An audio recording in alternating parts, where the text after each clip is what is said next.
Saudara yang dikasihi Tuhan, selamat bertemu dengan saya walaupun saya tidak ikut ke Blitar, tetapi saya dipercaya untuk membawa renungan singkat. Begitu ya, senang sekali Pak Yos, Pak Hari, Pak Adi, dan lain-lainnya yang ikut. Dan saya sebetulnya hati saya ikut ke sana ya, ikut ke sini ya. Nah saudara, saya ingin sedikit merenungkan firman Tuhan ya Bapak Ibu. Ya saya panggil saudara ya. Dan mengapa saya berpakaian begini, inilah kalau saya online ya. Online berpakaian Jawa. Begitu ya. Jadi di Facebook setiap jam 8 kalau ada yang mau ikut mendengarkan silahkan. Tetapi harus jadi teman saya dulu atau publik ya. Jadi semua bisa melihat. Nah tema yang diminta itu jaga makan demi kesehatan, apakah doa itu cukup? Wah, itu bagi saya adalah sesuatu yang luar biasa. Nah, saya akan membacakan ayat landasannya, yaitu di dalam 3 Yohanes 1 ayat 2.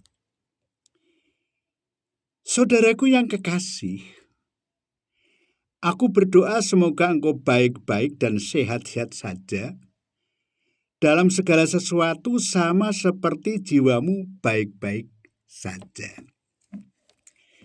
Demikianlah firman Tuhan, berbahagialah saudara yang telah mendengarkannya. Bapak Ibu yang dikasihi Tuhan, setiap orang tentu ingin sehat, betul? Ketika sakit datang, kita berdoa memohon kesembuhan. Ketika tubuh masih kuat, kita juga berdoa agar Tuhan menjaga kesehatan kita.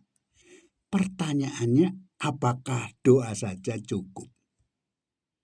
Kita bersama-sama nih, grup Karisma mendoakan Pak Teguh Satoto ya. Senang saya mendengar berita bahwa ada perubahan ke arah yang baik. Luar biasa Tuhan menjawab. Nah, doa memang sangat penting.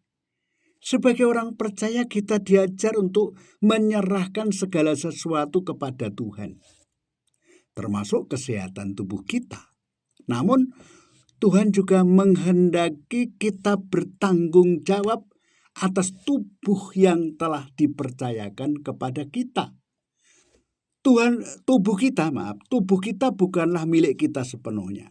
Rasul Paulus berkata bahwa tubuh kita adalah bait Roh Kudus. 1 Korintus 6 ayat 19 sampai 20.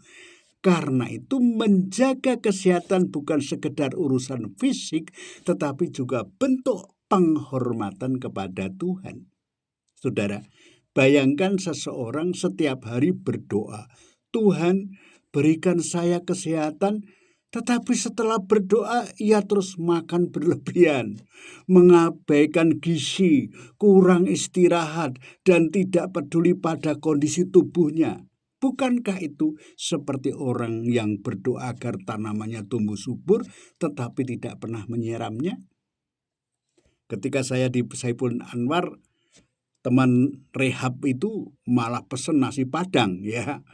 Loh kok bisa mau nasi Padang, gimana ceritanya? Nggak apa-apa katanya. Saya heran juga, padahal saya tuh dikasih menu dari rumah sakit itu, wah terlalu ketat sekali. Nah saudara, doa bukanlah pengganti tanggung jawab. Doa dan tindakan harus berjalan bersama. Tuhan memberi hikmat agar kita memilih makanan yang baik, mengatur pola hidup, berolahraga secukupnya, dan beristirahat dengan cukup.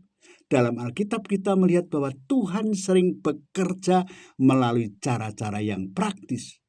Ketika bangsa Israel berada di padang gurun, Tuhan memberikan mana dengan aturan tertentu. Mereka harus mengumpulkannya dengan tertib. Ada bagian Tuhan bekerja, ada bagian manusia taat.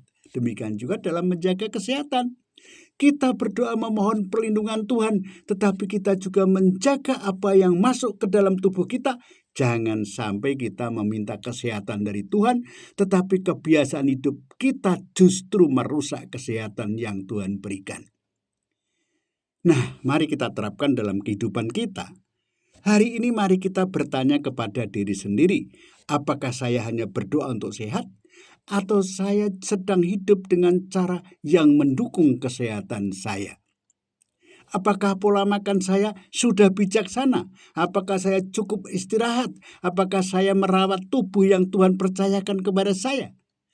Doa itu penting, Bapak Ibu, sangat penting. Tetapi doa yang sejati akan mendorong kita untuk hidup dengan bijaksana.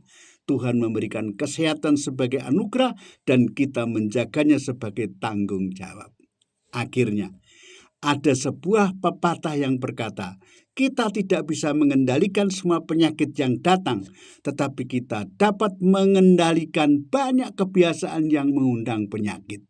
Karena itu, mari berdoa kepada Tuhan setiap hari, tetapi jangan lupa juga menjaga pola makan, istirahat, dan gaya hidup kita. Sebab iman yang benar bukan hanya meminta berkat Tuhan, tetapi juga menggunakan hikmat yang Tuhan berikan. Kiranya Tuhan menolong kita menjaga tubuh yang telah dipercayakannya dengan penuh syukur dan tanggung jawab. Amin ya. Tuhan memberkati.